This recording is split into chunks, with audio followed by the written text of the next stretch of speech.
पाकिस्तानी आतंकवादी को दमन करने भारतीय सेना पक्षर आरंभ होता ऑपरेशन सिंदूर। पाकिस्तान आतंकवादी शिविर को खोजी खोजी ध्वंस करथिला भारतीय सेनार अस्त्र शस्त्र लढुआ विमान धैर्य विरोध सांग को भारतीय सेनार मिसाइल माड़ आनी यह विजय जहाँ समग्र विश्व को चकित करने सहित पाकिस्तान को पानी पियाई भारत आतंकवादी विरोधी युद्ध में विजय लाभ करने देशर सैन्य मानक मनोबल वृद्धि करने समग्र देश में विजय उत्सव पालन कर भाव जगतसिंहपुर जिला बीजेपी दल पक्षर स्थानीय गांधी छक ठारू ऑपरेशन सिंदूर पर त्रिरंगा यात्रा बाहरी सहर परिक्रमा जिलापाल कार्यालय पहुंची त्रिरंगा शोभायात्रा में बीजेपी जिला सभापति प्रताप मिश्र नेतृत्व में जगतसिंहपुर सांसद श्रीयुक्त विभू प्रसाद तराई मंत्री संपतचरण स्वाई पूर्वतन जिला बीजेपी सभापति सत्यव्रत महापात्र जिला महिला बीजेपी सभानेत्री कृष्णा महांती बीजेपी नेता ऋषिकेश नंद शिशिर पत्र ओबीसी युव मोर्चा सभापति सुबोध बारिक सहित बीजेपी दलर वरिष्ठ युव छात्र महिला कर्मी माने जोग देइथिले। त्रिरंगा शोभायात्रा आतंकवाद विरोध में देशर अभियान को बहुत परिमाण में सशक्त करने यार लक्ष्य। जगतसिंहपुर संध्याणी पट्टनायक रिपोर्ट आवाज जिलार आमर जो माने सचेतन नागरिक बुद्धिजीवी एवं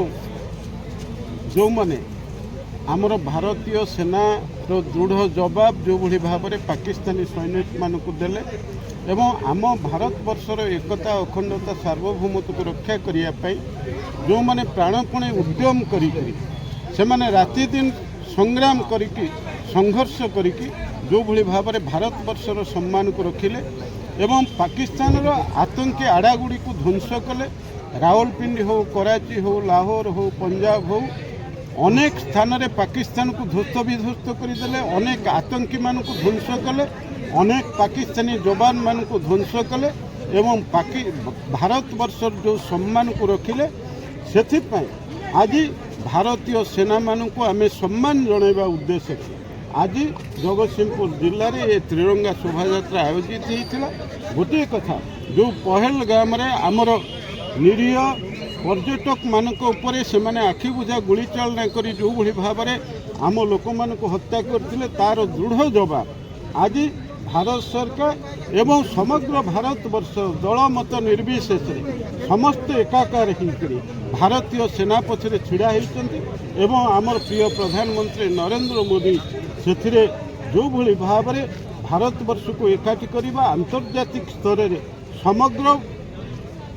पृथ्वीर बहु देशर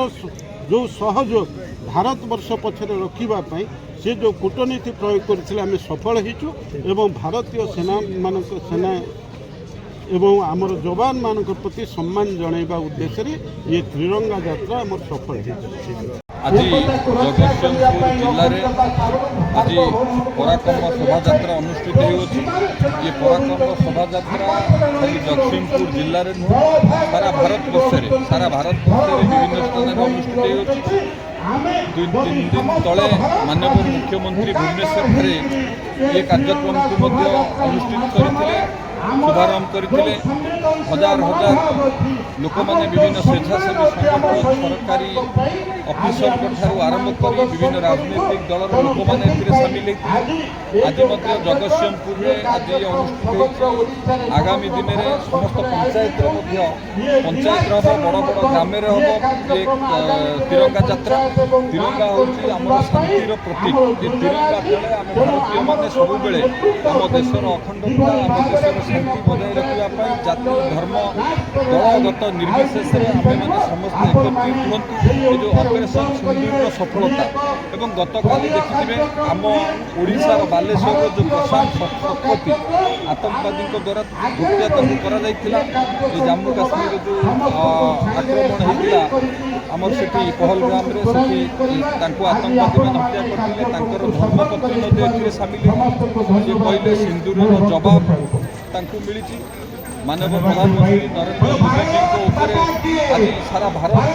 वर्षर लोक मान नागरिक मान भरोसा बढ़ी सेना वीरत्व सारा विश्व देखिए आपण मैंने समेत देखिए जो भाव में जीरो टलरेन्स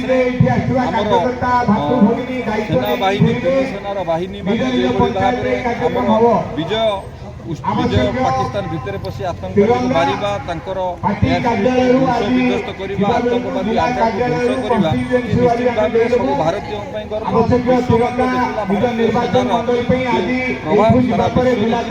ବିଶ୍ୱରେ ଆହୁରି ବ୍ୟାପକ କରାଯିବ। ଆମ ସେନାମାନଙ୍କୁ ସମ୍ମାନ ଦେବା ପାଇଁ ଆତଙ୍କବାଦୀ ବିରୋଧରେ ଅପରେସନ ସିନ୍ଦୁରର ଯେଉଁ ସଫଳତା ଏବଂ ସନାତନ ସଂସ୍କୃତି ଭାରତୀୟ ସଂସ୍କୃତିରେ ସିନ୍ଦୁରର ଯେଉଁ ମର୍ଯ୍ୟାଦା ଅଛି ତାକୁ ପ୍ରଧାନମନ୍ତ୍ରୀ ନରେନ୍ଦ୍ର ମୋଦି ଅପରେସନ